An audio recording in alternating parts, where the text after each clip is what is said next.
I am harshly criticized for making compromises on lifestyle in regards to living with my puppy Mocha, When I look around me, the things that people do to live with other people is absolutely eye-rolling. I'm a very good listener. I'm a good friend. And so a friend comes to me and tells me this absolute horror story about living with their significant other. And I say something like, you should not tolerate that kind of behavior towards you is really unacceptable. And then they proceed to tell me this long, involved story justifying this absolutely horrible behavior. So I don't say anything. And invariably they say, no, really, I want your opinion. Tell me what you think. And I say, isn't that just a little bit like justifying the actions of Hitler? Because the guy meant well, he wanted a master race. And then, much to my surprise, I lose yet another friend, So let me tell you an example of a compromise, and then I think you'll see that the things that I do to accommodate Mocha really lead to much more positive situations. For example, I love to entertain, So I let my guests know that when they come to the door, there is a large basket of Depends. And they need to take a Depends and then go in the entryway closet and put the Depends on. This solves practically two difficulties I have with Mocha, Mocha is obsessed with toilet paper. And really, you just have to see it his way. I mean, it's just so much fun. You pull an end, and it makes this kind of clunky sound as you unravel the entire roll. And then, what joy! You could just rip it up into pieces that are as small as a neonate's pinky nail and distribute it all over the place,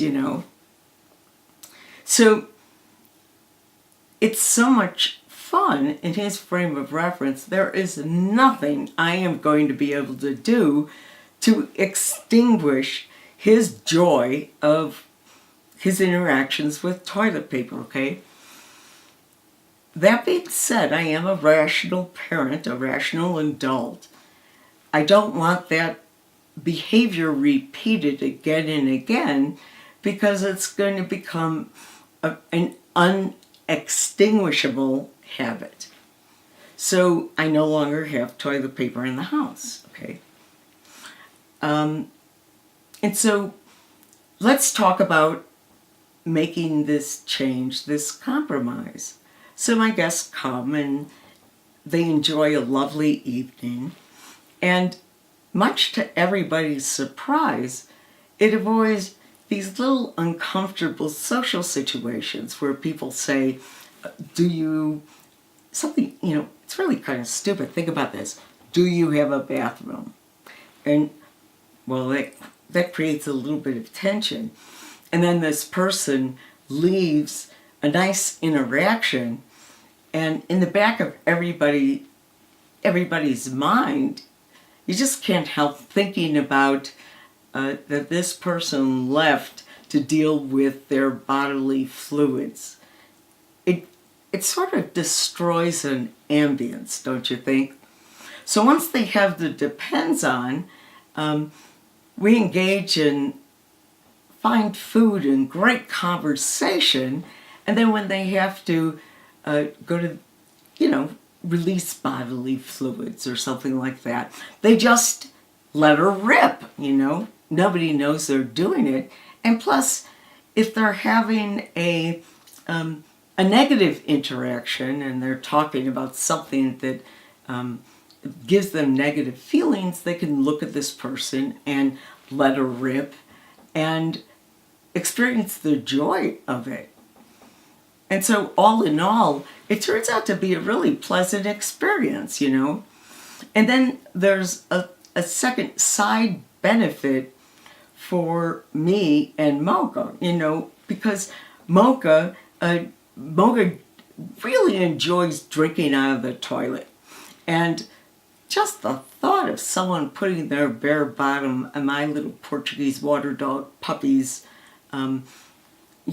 drinking environment just sickens me. So it's not like a real compromise. I engendered a change that has ubiquitous positive results. So I guess this is the intro to the literary critic. Please enjoy the literary critic. This is Mocha's mommy. I have a very extensive library, and I also have a very beautiful and very mischievous Portuguese water dog puppy.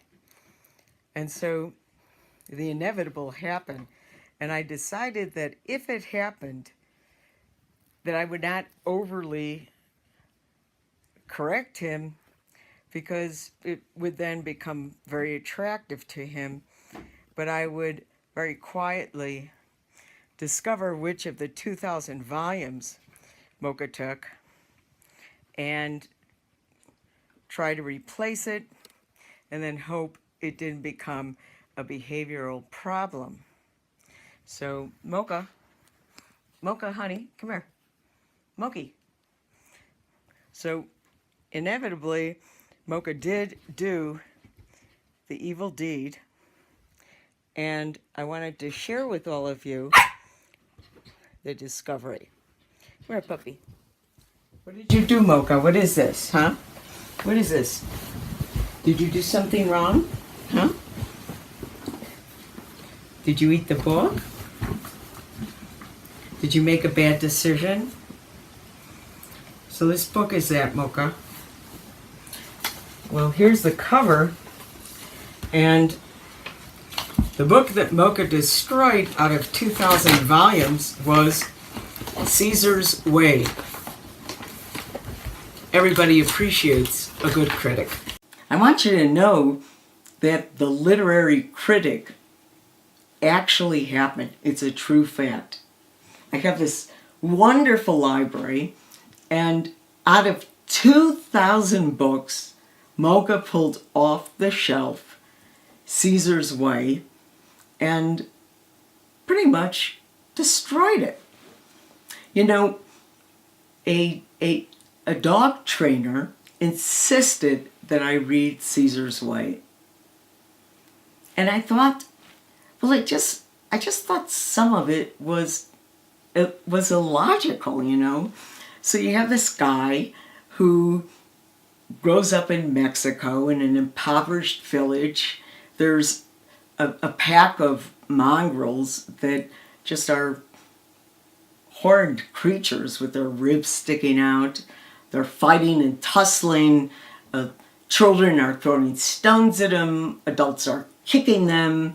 They're tortured in this horrible environment.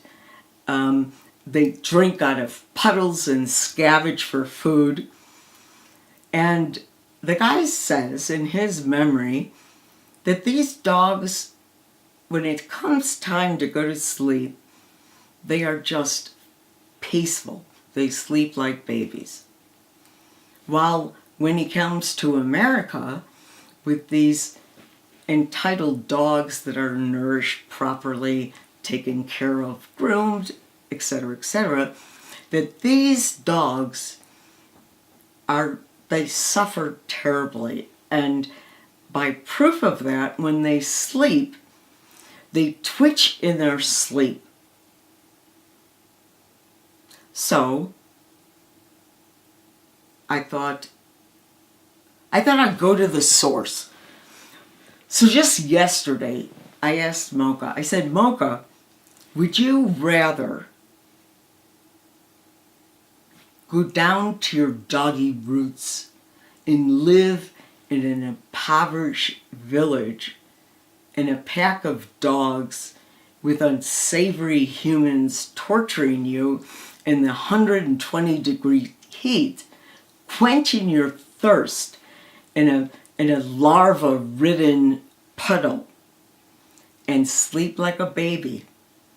Or would you rather snuggle with mommy on duck-down pillows in front of the air conditioner while sharing sea salt caramel gelato from mommy's spoon? And Mocha, I'm telling you, without hesitation, chose the latter. You know, faced with a library of 2,000 books, I also would probably take a good shot at Caesar's White, but that's just my opinion. So if you like the video, please select like, and if you want to continue to join us for various fun, wacky, entertaining, enlightening videos regarding my adorable puppy Mocha, please subscribe. And then most importantly, share this with a friend. Share it with someone you like. But even more important, share it with someone you don't like, okay? I think that's the thing to do. Bye.